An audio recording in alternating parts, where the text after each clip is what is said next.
Merci beaucoup, Johanna Agistoma. Merci beaucoup, Ryoko Sekiguchi, d'avoir accepté cette invitation de la Fondation Pernod Ricard dans le cadre de ces rencontres dont le principe est de rapprocher des démarches parmi les plus inventives, intéressantes et passionnantes sur des points de proximité entre des œuvres venant des espaces des arts visuels et d'un autre espace qui serait de la poésie, mais pris dans un sens par moments très extensif du terme. Et puis, la raison, en fait, de cette rencontre, c'est la parution ce printemps d'un livre au titre très littéral, 961 heures à Beyrouth et 321 plats qui les accompagnent. Et peut-être donc pour commencer autour de ce livre, portrait de Beyrouth, mais aussi donc livre de cuisine, Ryoko va peut-être lire quelques passages. Alors, parmi ces 321 plats que j'appelais comme plats, mais qui sont des chapitres, des mini-chapitres, je vais lire 2 plats. D'abord le troisième, le tri des récits.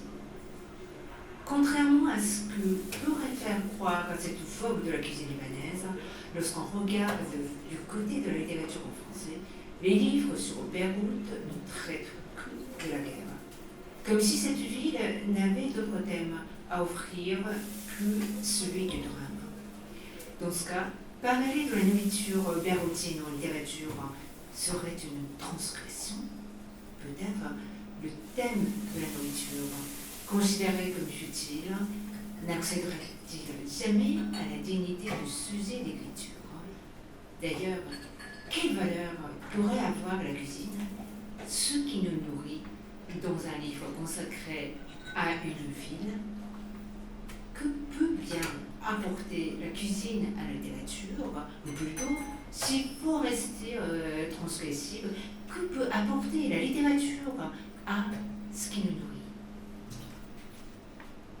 Et un autre, le sixième, tout me rappelle quelque chose.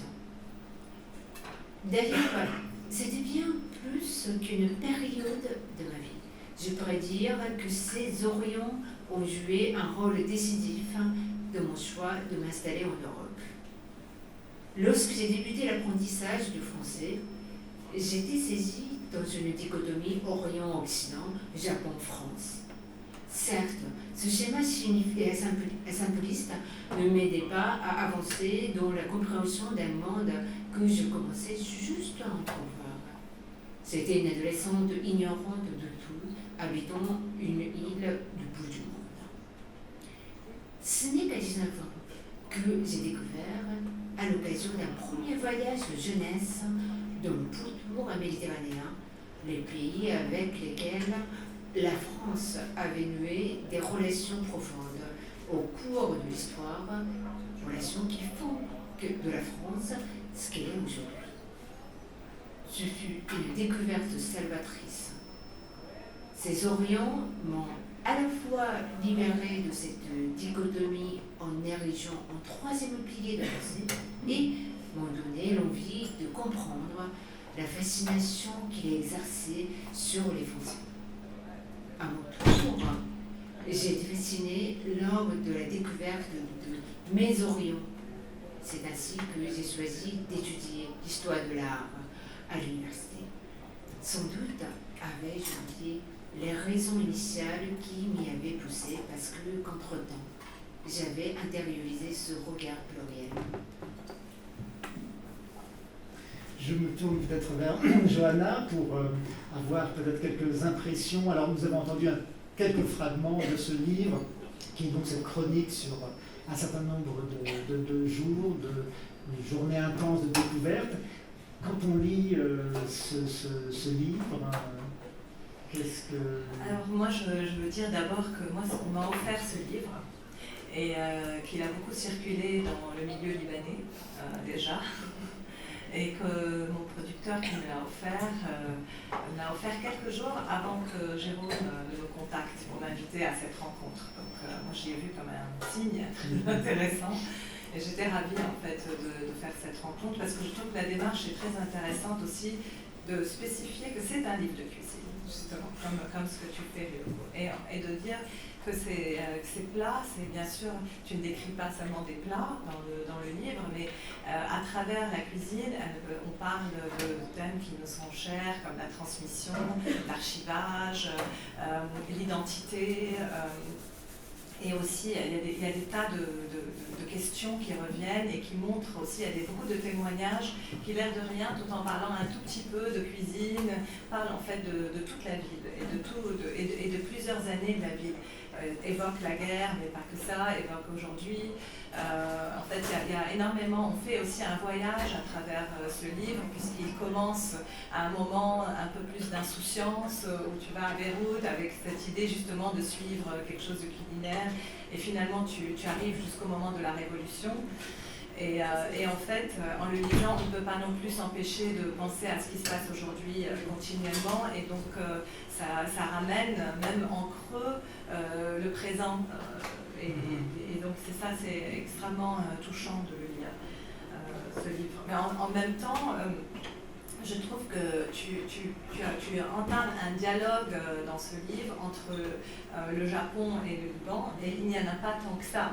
C'est vrai qu'il y a eu des expériences comme celle de l'Armée Rouge qui a été très forte pour les Libanais, mais c'était dans un tout autre genre. Donc ton regard et les similitudes parfois et les parallélismes que tu fais avec le Liban, pour moi j'ai trouvé ça assez fort parce qu'on se rend compte aussi qu'on n'est pas très souvent regardé par cette culture-là.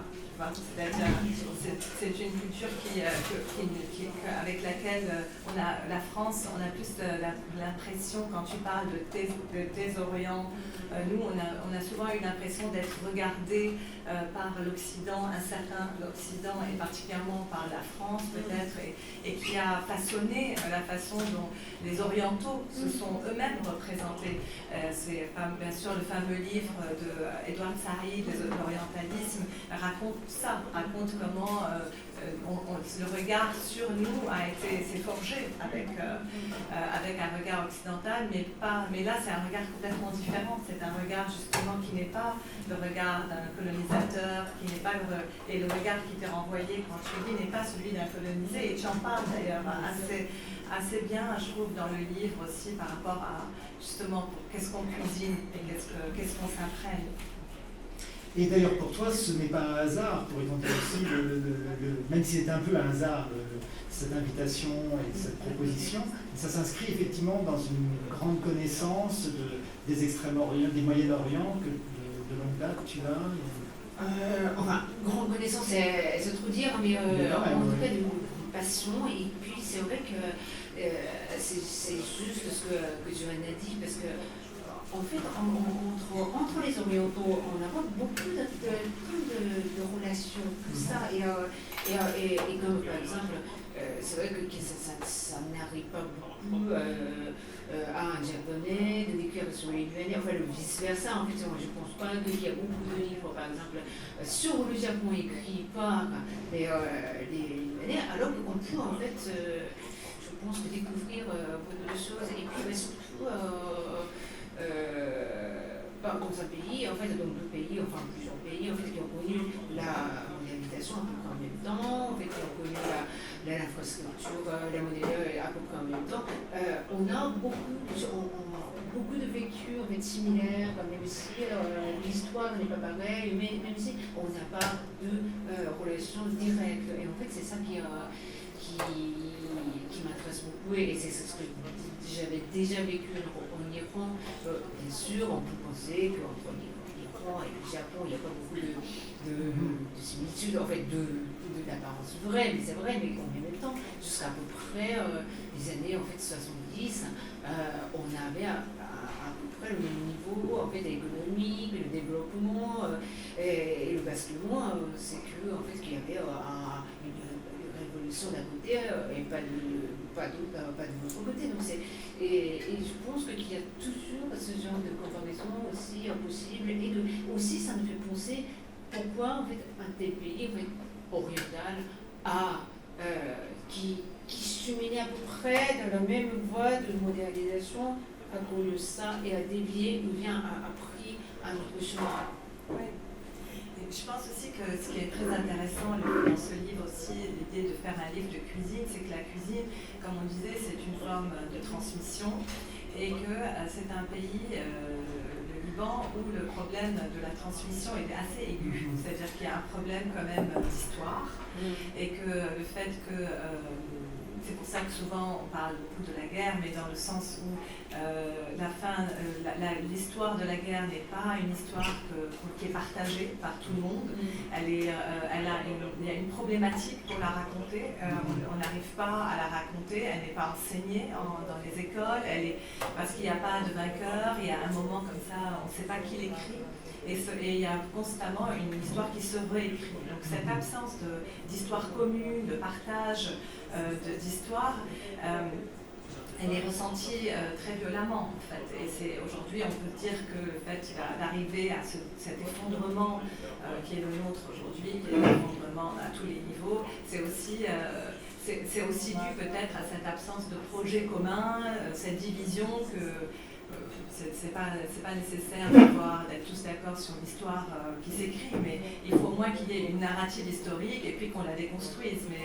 Mais là, et je trouve que la cuisine, c'est quelque chose justement qu'on se transmet, les recettes sont transmises oralement.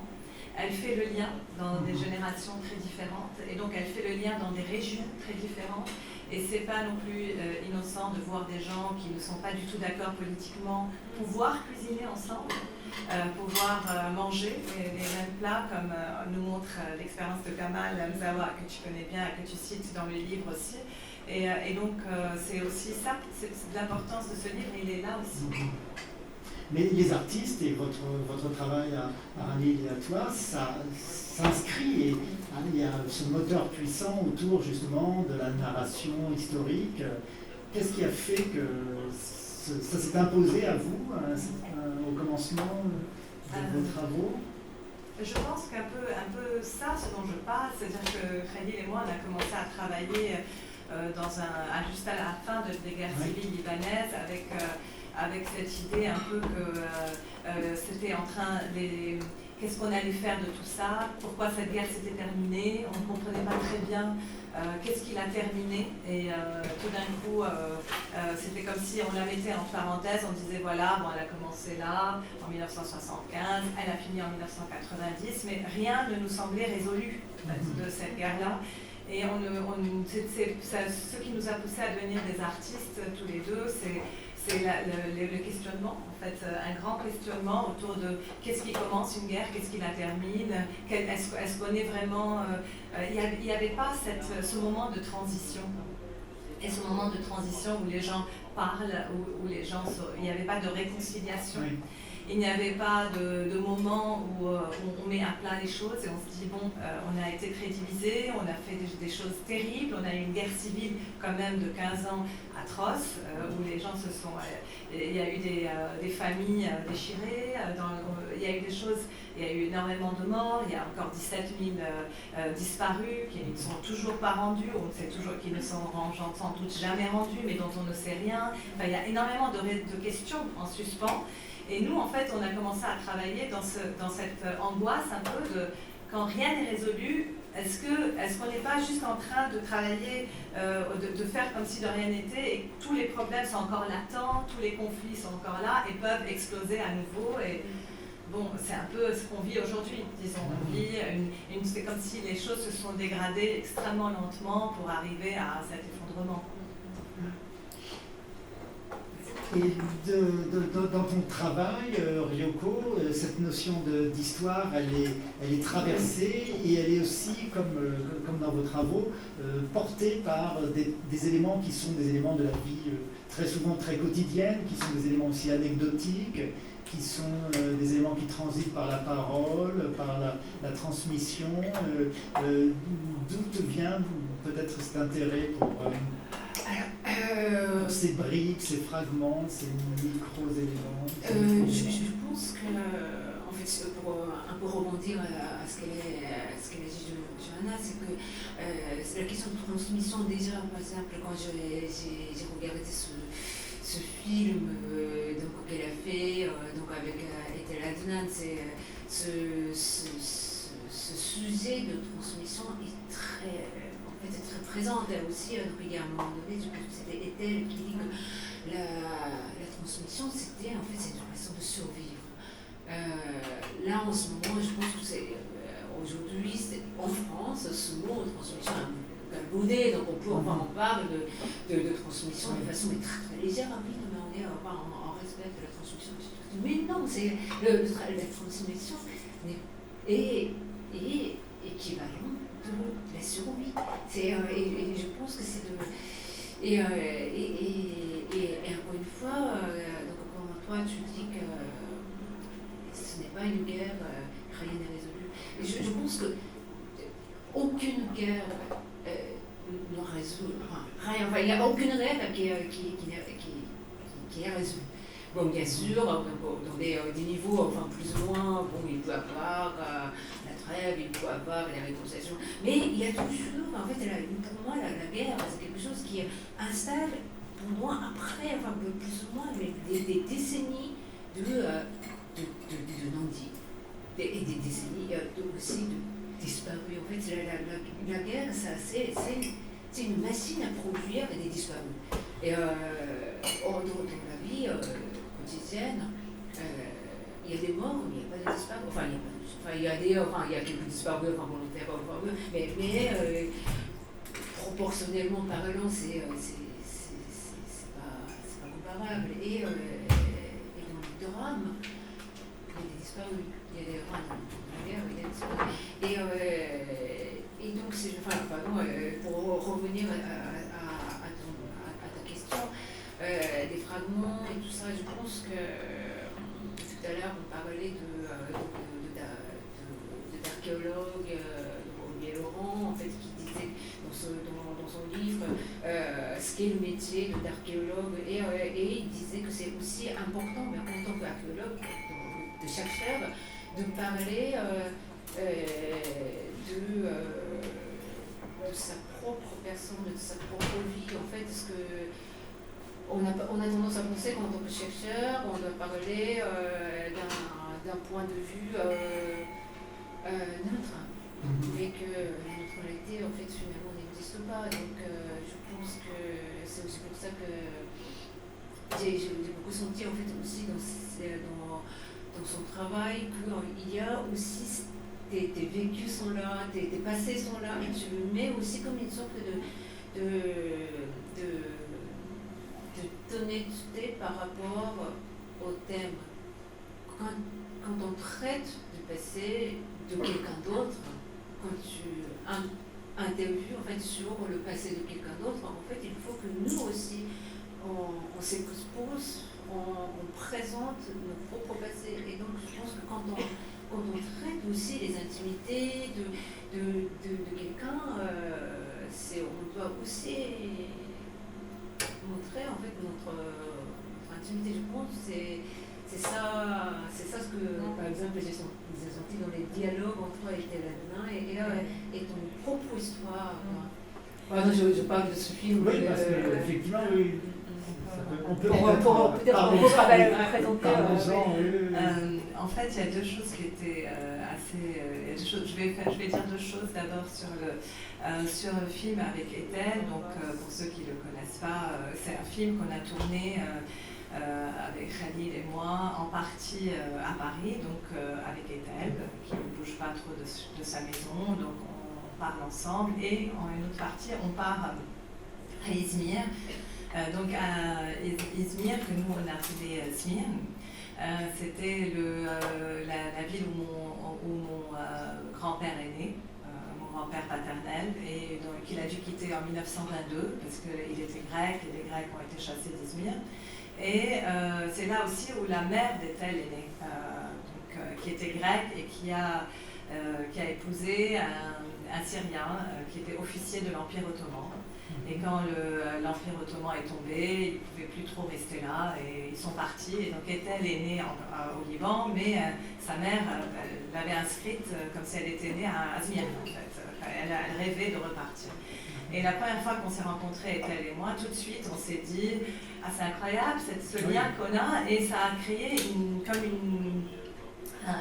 intimité, donc on parlait extrêmement forte et on s'est toujours dit on va aller là-bas, on va aller toi et moi là-bas, et Khalil et Simone s'accompagnent, vont venir avec moi, vont avec nous, on va filmer. Bon, Ethel est assez âgée donc elle n'a pas pu faire ce voyage, mais on a été faire ce voyage. Et ce qui était très intéressant, c'est que dans la première partie où on converse avec Ethel, on parle d'un imaginaire qui nous a été transmis, mais qui est un imaginaire sans image en fait. Il n'y a pas d'image chez sa mère, il n'y a pas d'image dans ma famille, ça vient beaucoup de la nourriture qu'on a mangé et d'histoire que sa mère et mon grand-père, qui est tous les deux des grands conteurs, en fait, nous ont raconté toute notre vie. Donc nous, c'est quelque chose qui nous a habité, elle et moi. Et quand on est... mais il y a une chose aussi qui a été transmise d'une façon ou d'une autre, c'est une forme de trauma. En fait, qui était un truc assez étrange parce que nous, Khalil et moi, quand on a commencé à travailler au Liban avec toute une génération d'artistes, il y a une chose qu'on voulait absolument pas faire, c'est regarder la guerre libanaise sous l'angle du trauma. En fait, on voulait travailler sous un autre angle, on voulait avoir une perspective différente sur la guerre. On voulait montrer, par exemple, et ça, tu en parles très bien dans un passage que j'ai beaucoup aimé du film, que par exemple, durant la guerre, on vivait, on sortait. Moi, la seule chose qui me préoccupait, c'est sortir, avoir des petits copains, voilà, mentir à mes parents. Et ça se voit très bien dans le dernier film qu'on a fait, Memory Box. Et en fait, toi, tu racontes aussi un moment où une famille faisait des margaritas. C'était très amusant ce passage aussi, et qu'ils les buvaient dans l'arderie. Ils descendaient tous avec les glaçons et tout ça, et que c'est un passage où justement c'est un père qui, pour montrer à ses enfants qu'il y a la guerre, mais qu'on continue à vivre, faisait des margaritas pour tout l'immeuble, et dès qu'il y avait de l'électricité, le premier truc à faire, c'était mettre les glaçons. Donc qui peuvent avoir l'air très futiles, mais qui en fait hyper importante en fait. C'est la survie et c'est aussi la continuité, et que tout n'est pas toujours vu sous l'angle du trauma. Mais dans ce film avec Ethel, une chose que j'avais pas très bien saisie, c'est que le trauma, en fait, se communique aussi à ceux qui écoutent ces histoires continuellement et qui grandissent dans ces histoires de Zmir, mais on a tout perdu et on a pris le bateau et le frère de mon grand-père est mort et on est arrivé, on n'avait plus rien. Enfin, cette histoire, elle avait grandi en moi sans que je m'en rende compte, en fait. Et parce que j'avais aussi la guerre du Liban, donc je m'étais occupée plus de mes problématiques avec la guerre du Liban. Et quand je suis arrivée à Zmir, j'ai vraiment eu l'impression de déposer un bagage très lourd. Et quand je suis rentrée à la maison, et je le raconte ça dans le film, j'ai eu un urticaire géant. Un urticaire mais hallucinant. Je n'ai jamais vu qui est de la tête aux pieds. Et quelque part, 5 jours après, c'était fini. Je m'étais débarrassée de cette histoire. Et c'était très intéressant, ça, justement, de parler de ça avec Ethel, de cette intimité, parce que cet imaginaire nous avait tellement occupés, elle et moi, que faire ce film nous a libérés toutes les deux un peu de ça, je pense.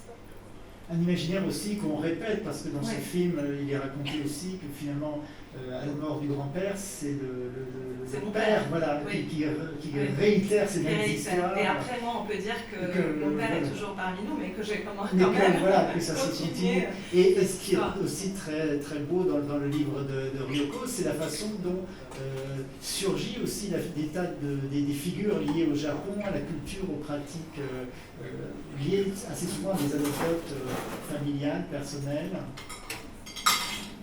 Oui, parce que je pense que chaque famille a ses légendes qu'on a plus ou moins construites, plus ou moins inventées, et qu'après, en fait, on sait...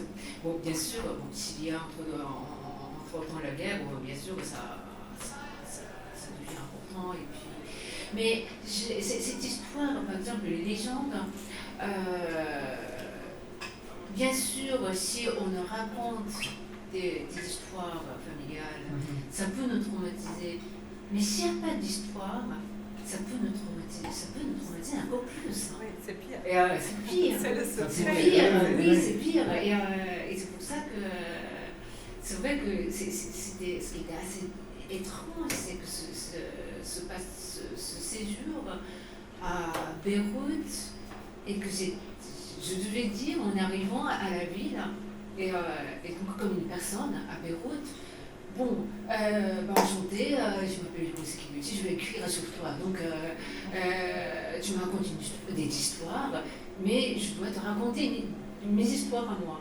Et c'est comme ça qu'il y a des choses que je découvrais, en fait, que moi-même. C'est l'histoire aussi à la fois sur le Japon, sur l'histoire du Japon, je raconte un peu les tabous. En ce moment, je suis en train de traduire ce livre en japonais. Et les passages qui ne me posaient pas de problème posent énormément de problèmes. Et j'avais même peur que mon éditeur n'accepte pas et de supprimer certains passages, parce que il est toujours possible qu'il me le demande. Hein. Et, sur le Japon sur le Japon. Et donc, il y a des tabous, comme des tabous que oui, tu ne peux pas... oui, mais on ne peut pas imprimer, on ne peut pas en fait publier. Donc, en fait, dans ce livre, il y a plusieurs tabous, et donc les tabous de Beyrouth, enfin des non-dits de Beyrouth, plutôt, certains non-dits, et aussi ce que j'ai confié à la ville, voilà, comme pour remercier, disons, aux histoires qu'elle me raconte.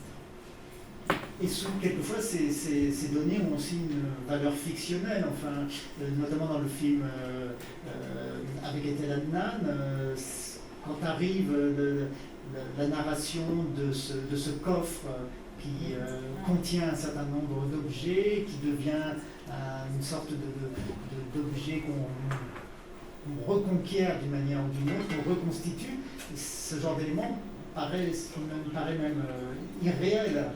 En fait, ce qui était le plus intéressant aussi, c'est que ces histoires d'identité, moi, ça me pose beaucoup de problèmes, d'accord ? Parce que, évidemment, il y a les nationalismes, il faut faire attention à ne pas brandir ses identités, garder un enrichissement par rapport à tout ça. Et donc, nous, on a des multiples. Moi, je suis syrienne, libanaise, grecque, voilà, et j'aime bien ça. C'est-à-dire qu'en fait, j'aime bien que cette multiplicité de possibilités en chacun d'entre nous. Et je crois que ce qu'on a découvert, Khalil et moi, en faisant ce film, c'est que l'histoire de ma famille, elle était, comme tu disais, on avait beaucoup de légendes, en fait, on ne savait pas très bien. Mais il y avait plein d'incohérences. Et ces incohérences, en fait, c'est un peu comme une partie fictionnelle que je n'ai pas du tout envie de démêler, en fait. J'ai pris ça comme ça. Et je ne crois pas que ce soit très important, en fait. On le dit avec Ethel dans le film, on le dit, est-ce que la vérité est importante de ce qu'on nous a raconté? On prend l'histoire qu'on nous raconte, en fait. Et on se fait avec... on se constitue avec ces non-dits et c'est aussi très enrichissant d'avoir quelqu'un qui a réécrit son histoire et ça a été notre grand sujet, Khalil et moi, toutes ces années, c'est de travailler sur l'écriture de l'histoire et sur les constructions d'imaginaire. Parce que les imaginaires, c'est ça, c'est comment on se représente. Parce que aussi chacun d'entre nous, comment on se représente dans notre identité personnelle, sexuelle, aussi où on se place en tant que peuple, comment on se représente. Dans la Lebanese Rocket Society, ce qui était fascinant, c'est que ce projet spatial libanais était totalement oublié de tous. Alors qu'on disait toujours, oui, bon, alors on ne va pas parler de la guerre, c'est un tabou. Et donc nous, on essaie de parler tout le temps pour enfoncer les portes et dire non, on ne peut pas mettre ce moment en parenthèse. Mais là, c'était très troublant parce que, ok, si on avait eu une société amnésique après-guerre parce que c'était très difficile à porter, pourquoi est-ce que aussi là, ce projet spatial qui avait duré plusieurs années, qui avait été très glorieux par rapport, et qui c'était vraiment des chercheurs, ça a commencé dans une petite université arménienne, mais ça s'était développé à un niveau national, ils avaient envoyé plusieurs fusées, ils étaient contemporains de la recherche spatiale. Pourquoi on avait oublié ça? Est-ce que peut-être que ça ne collait plus à la représentation qu'on avait de nous-mêmes? C'était un imaginaire qui nous était devenu étranger. D'ailleurs, même maintenant, il y a plein de gens au Liban qui viennent me dire c'est une fiction, n'est-ce pas, cette histoire. C'est faux, hein, vous avez pris un petit truc et vous l'avez monté. Parce que moi je dis, mais non, moi j'ai menti très rarement, une ou deux fois, mais bon.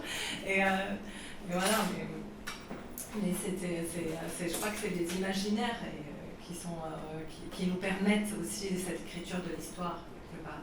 Je voulais raconter une histoire par rapport à Tokyo et les films, parce que nous on a été 2 fois à Tokyo avec Randy. Une première fois, on a montré nos films, Je veux voir, Perfect Day, accueil du public, enthousiasme, mais très modéré, on va dire. Donc c'était sympathique, mais on voyait bien que ça leur paraissait loin et pas tellement... voilà, ils aimaient bien cinématographiquement, il y avait quelques questions, mais bon. Puis on est reparti après Fukushima, et là c'était complètement différent en fait. Sur Perfect Day, c'est un film qui traite des disparus. Oui. Et tout d'un coup, il y avait une émotion dans la salle, parce qu'il y avait aussi cette expérience qui avait été vécue après par beaucoup de gens qui avaient perdu des proches qui étaient disparus, et ensuite sur Je veux voir aussi, parce que dans Je veux voir, on va sur les ruines et on ne sait pas comment les montrer. On se pose cette question qui se posait beaucoup avec cette catastrophe de qu'est-ce que tu montres en fait, et là c'était très différent, et je pense que ça a fait un changement dans cette société qui peut-être aussi, toi, t'a permis d'appréhender la société libanaise différemment peut-être. D'ailleurs, Ce n'est pas un hasard, donc consacré à Fukushima, tu écris Fantômes ou radioactivité, les hommes ont peur de ce qu'ils ne peuvent pas voir. De là, le désir de voir. Et c'est vrai que le film donc, Je veux voir, qui est cette forme de récit où chacun joue aussi son propre rôle, entre autres avec Catherine Deneuve, mais aussi avec vous deux. Elle a bien prouvé. Oui, tout à fait, important metteur en scène et artiste aussi. C'est une forme très, très audacieuse de construction du récit. Il faudrait peut-être en voir quelque chose. Oui, alors moi... Même si c'est beau aussi qu'il n'y ait aucune image. Oui, finalement. donc c'est vrai que dans Je veux voir, cette idée, c'était... on avait convoqué Catherine Deneuve, invoqué Catherine Deneuve, lui demander de venir avec nous au Liban, parce que après la guerre de 2006, en fait, on avait beaucoup de mal, un peu sans doute, à montrer des images. En fait, un peu, qu'est-ce qu'on montre, quelles images montrer après-guerre, quelles images on n'a pas vues du Liban, en fait, des ruines qu'on avait photographiées dans les années 90. C'était nos premières images avec Khalil, qu'on a beaucoup travaillé. Et puis là, c'était deux choses qui nous avaient animés sur ce film. C'est pourquoi, d'abord, ces images qui avaient été extrêmement vues partout de cette guerre n'avaient rien arrêté. Donc, quelle est la puissance des images? Et la deuxième chose, c'était aussi cette idée de qu'est-ce qui fait, en fait, qu'on pourra voir ces images, qu'on pourra les voir sans cette distance, qui est une distance où on voit des images de guerre, on voit des images de catastrophe, mais ça nous laisse à distance d'une certaine façon. Et si on amenait une icône de cinéma, quelqu'un comme ça, qui serait très étonnante ici, qu'est-ce qui se passerait? Comment est-ce que les gens pourraient voir à travers elle? En fait, on invoquait Catherine Deneuve pour venir avec nous montrer ces images-là, mais ces réalités-là, et aussi peut-être pour reposer la question de l'histoire, c'est-à-dire qu'après une guerre, il y a une rupture, et après cette rupture, en fait, qu'est-ce qui se passe? Comment on invoquait l'histoire du cinéma à travers Catherine Deneuve, et avec Rabia l'histoire, en fait, de notre pratique artistique, d'une certaine façon. Et en fait, c'est aussi tout ce que tu ne peux pas montrer. Je pense que ce que tu dis ici exactement, c'est cette idée de comment montrer ce qui n'est pas visible. On se disait qu'à travers les yeux d'une actrice ou d'une icône comme ça de cinéma, est-ce qu'on pourra montrer ça? Est-ce qu'on pourra le rendre tangible? Des bombes à sous-munitions qui sont partout. Comment on fait pour que les gens puissent les voir, puissent les ressentir, les fantômes et les choses qui sont latentes. C'est ça qui nous animait aussi dans Je veux voir. cette question des fantômes, peut-être aussi qui rapproche par moments vos travaux. Oui. Et c'est vrai que cette question de voir, de ne pas voir, et qu'est-ce qu'on voit d'une catastrophe ou bien d'une guerre, et c'est récurrent parce que après les triples catastrophes de Fukushima, il était beaucoup question de ce qu'on photographie, parce que à la fois, donc comment dire, triple catastrophe, donc ce qui était de tsunami, la catastrophe de tsunami était, si j'ose dire, photogénique. On pouvait aller voilà, sur place, enfin sur la plage, en fait quand on prend toutes les images sont photogéniques, en fait ça montre la catastrophe, enfin le côté dévastateur. Mais là, ce qui se passe à côté de Centrale, il n'y a pas de tsunami, il n'y a pas de dégâts enfin, visuels, et on ne voit pas. Qu'est-ce qui, avec l'image, on peut montrer la figure d'une catastrophe. Et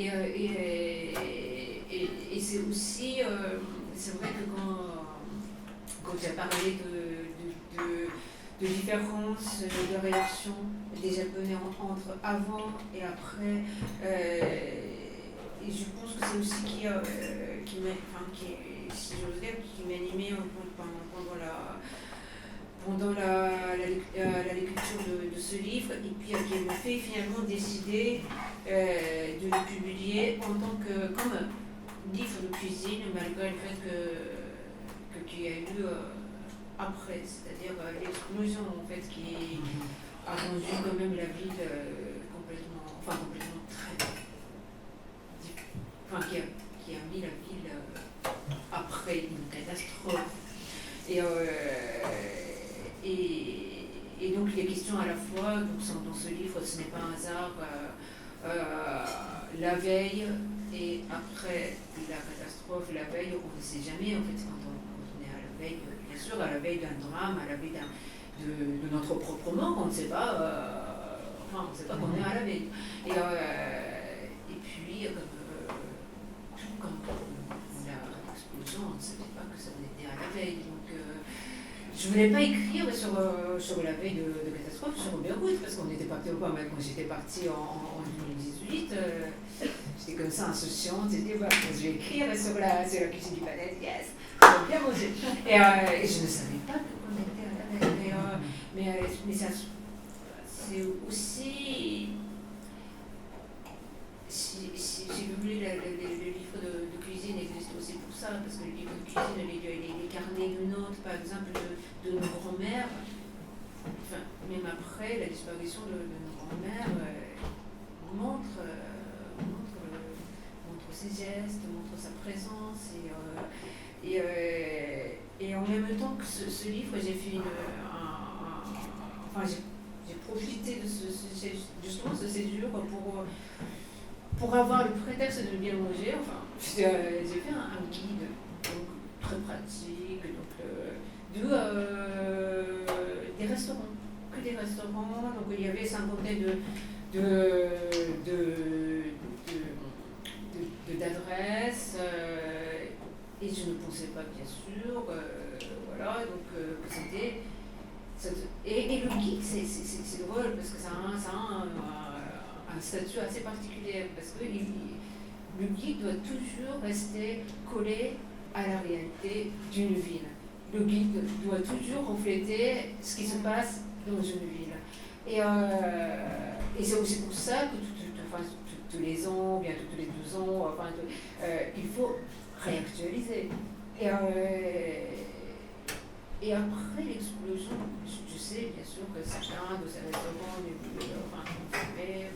Et du coup, c'est devenu un livre d'archives.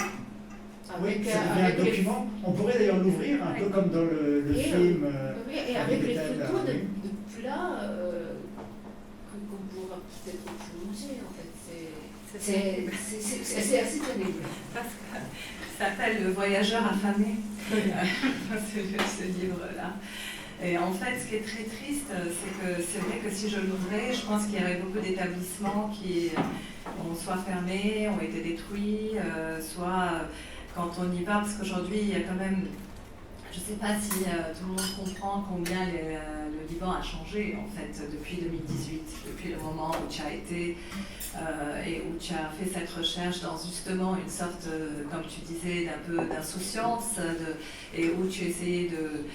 Et qu'aujourd'hui, c'est vrai que depuis, après une révolution qui a été, et que dont tu parles aussi dans le livre, qui avait été très éclatante au départ, et porteuse de beaucoup d'espoir, maintenant on est dans une sorte de chute libre, et une chute qui ne s'arrête pas, qui a culminé aussi à un moment avec l'explosion qui a quand même détruit un tiers de la ville, et qui nous a marqués tous à jamais. Je pense qu'il y a avant, après, ceux qui étaient là, ceux qui n'étaient pas là, ceux qui étaient dans le feu, et pour justement, c'est un peu comme ces moments comme ça, c'est peut-être à ça qu'on reconnaît une catastrophe en fait.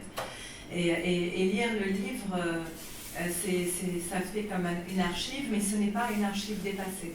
Je pense que le livre, au contraire, il parle il nous renvoie, parfois c'est extrêmement attristant à lire pour nous, mais en même temps, ça crée de la continuité. Et peut-être que la difficulté, quand on vit, comme on parlait de la guerre de 2006, ou quand on vit des choses comme celles qu'on traverse aujourd'hui, c'est la rupture dans la continuité de l'histoire, en fait. C'est-à-dire, on ne peut plus se projeter. Il y a une énorme difficulté à se projeter, et on se retrouve dans un moment où c'est comme si le passé s'était résorbé, un peu comme... Hannah Arendt en parle dans la préface de la crise de la culture, c'est-à-dire que ce moment où on se retrouve comme dans une brèche, le passé, on est dans un moment d'inconfort comme ça, de temporalité, et on ne sait pas du tout quoi faire de nous-mêmes, on ne peut pas se projeter, on ne peut s'accrocher à rien, et c'est un moment d'effroi. Et je crois que les Libanais aujourd'hui traversent ce moment d'effroi, et ils ne savent pas trop comment réagir. Donc ce livre-là, il produisait de la continuité, et je crois que c'est pour ça aussi que beaucoup d'entre nous, on s'en est emparé. Même s'il est sorti bien après, même s'il parle d'autre chose, d'un autre moment, d'une autre temporalité, il créait cette continuité, il créait aussi ce qui reste, parce que souvent, ce qui reste, comme tu dis, c'est les recettes de ta grand-mère, c'est les petits papiers griffonnés, il y a quelqu'un qui te raconte ici, Karim, je crois qu'il te raconte que en fait, dans un carnet, il y avait un petit papier griffonné où il avait trouvé dans un livre de recettes la lettre de sa mère qui disait à son père qu'elle était enceinte de lui. Voilà, et finalement il a travaillé dans la cuisine. Donc il y a plein de choses très belles comme ça qui nous accrochent, comme aujourd'hui on a besoin de ces choses-là. Et quand je regarde le guide, je n'ose même pas l'ouvrir. Personnellement, je pense que ce serait pour moi effrayant de l'ouvrir aujourd'hui et de me dire les établissements soit ont fermé, soit ont explosé, soit si tu y vas, et on t'explique que dans la carte, fais attention, il n'y a pas de viande, il n'y a pas ce truc, les côtelettes tu peux oublier, il n'y a plus jamais, enfin des choses comme ça. Et ça c'est... Ça peut être... Mais pour remonter un peu, une chose un peu plus positive, parce que sinon on va tous verser des grosses larmes, ce qui serait de circonstances, mais en fait, il y a quelque chose que je voulais te parler, c'est que je me rends compte qu'avec cette révolution, et avec ce qui se passe, parce qu'il y a beaucoup de besoins et que les gens n'arrivent plus à gérer ça, il y a beaucoup de gens qui ont travaillé la terre. Sont revenus à planter, à avoir une autosuffisance, à se dire... Et il y a des choses qui sont beaucoup plus... un autre rapport à la nourriture, à l'écologie, qui me semble aussi porteuse d'espoir. C'est-à-dire qu'on peut voir, par exemple, qu'aujourd'hui au Liban, on a 1 heure d'électricité par jour, donc si on est chanceux, et que la plupart des gens installent des panneaux solaires. Donc peut-être ces panneaux solaires, on est en train de traverser quelque chose d'autre en fait. On arrive à l'écologie, à des actes plus écologiques, malgré nous. Et peut-être que le rapport à la terre, à la cuisine et tout ça va aussi évoluer et qu'on va devoir réinventer des plats où il y a moins de viande ou des choses comme ça. Je me dis que... Et se mettre dans une autosuffisance et de nouveau être dans une agriculture et pas être dans l'importation de tout. Parce qu'au Liban, je crois que tu en parles aussi de ça, on importe tout, même le pois chiche, donc, qui est supposé être la chose emblématique. Il y a aussi le rôle des diasporas qui perpétuent quelque chose à distance, qui en parlent aussi. Et dans vos travaux, il y a aussi ces échos qui se font entre les continents. Oui. Mais en fait, toi, tu parles de ça aussi. Il y a quelques pages très intéressantes sur le fait que pourquoi dans des pays où il y a beaucoup par exemple au Liban, il y a énormément de présence de travailleurs philippins, sri-lankais, mais ça ne passe pas, et c'est rien. Et cette nourriture, quand même, qui est cuisinée dans le pays énormément, n'est pas rentrée dans nos mœurs. Et ça, c'est vrai que la diaspora exporte d'une autre façon sa nourriture, mais qu'est-ce qui fait qu'en fait, quelle acceptation on a, par exemple, une certaine culture pour pouvoir accepter sa nourriture. Et ça, c'était très intéressant dans ces pages-là. On disait que peut-être en France, par exemple, certains pays ou certaines cultures qui ont été colonisées sont beaucoup moins présentes que d'autres au niveau culinaire. C'est ce que tu disais un peu. Et au Liban, pareil. Moi, j'aimerais bien que tu parles de ça, si je peux me permettre de poser une question. Et d'ailleurs, moi, en fait, je dois dire que surtout vers le milieu de livre, j'ai fait un peu l'avocat du diable parce que je ne parle pas que de choses merveilleuses de Liban. Donc, et donc j'avais très très peur des réactions des Libanais. Donc c'était... Tu parles un peu d'un racisme en fait, ouais, d'une intolérance on va dire. Et donc c'est très... content de savoir que l'accueil des lecteurs libanais était plutôt favorable. mais c'est vrai que c'était une question qui me... non seulement au Liban, mais que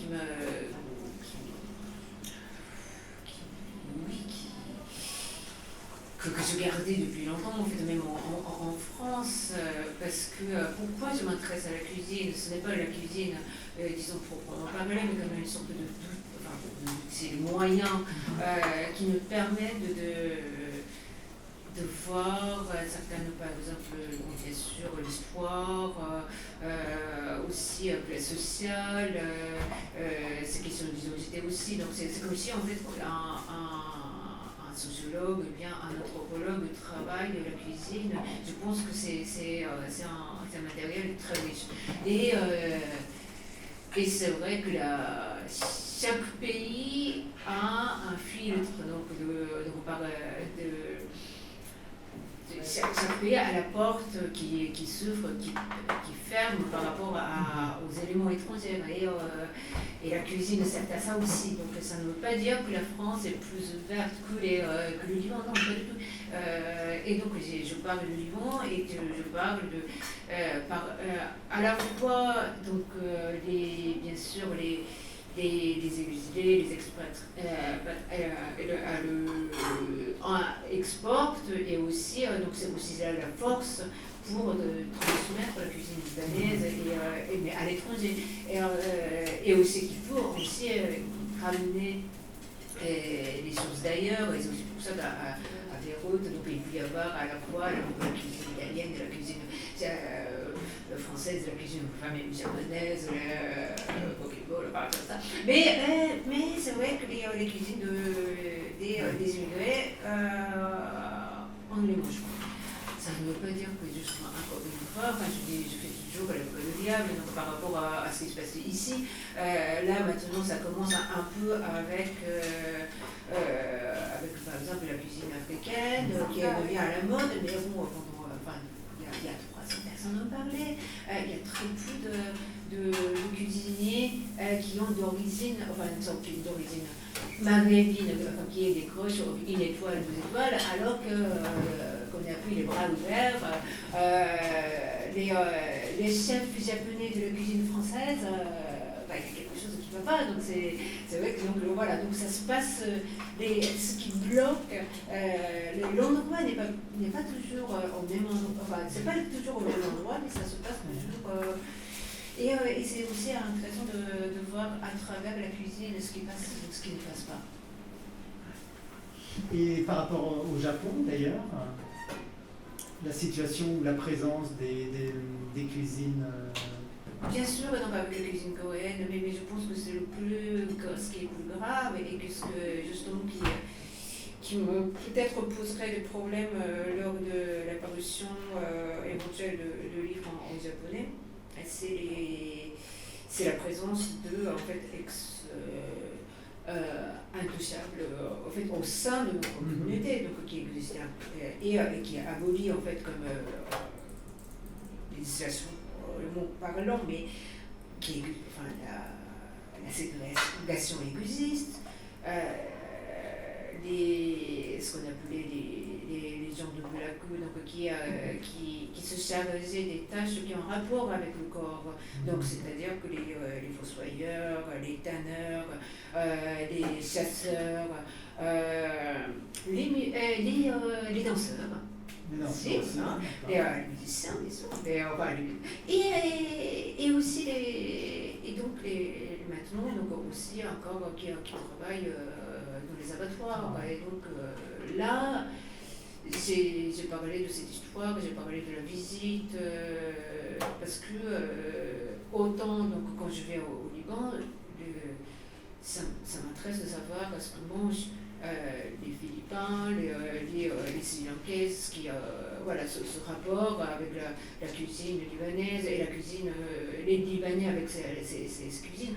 Autant quand je suis au Japon,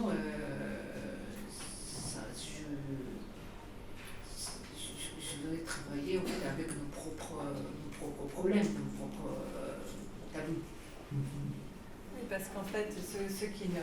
C'est-à-dire, en fait, à travers ça, ce que tu dis et ce que tu racontes, c'est aussi l'assimilation et l'intolérance de certaines, par exemple, les Arméniens au Liban sont très bien adaptés. Il y a beaucoup de cuisine arménienne, par exemple, ils font partie vraiment maintenant, c'est des Libanais d'une certaine façon, même s'ils préservent leur culture. C'est ça, c'est là où tu peux, à travers en fait ces acceptations, cartographier un petit peu des divisions internes et des problèmes sociétaux graves justement dont tu parles sur le Japon et que évidemment au Liban on voit bien cette division et cette division elle est aussi culinaire.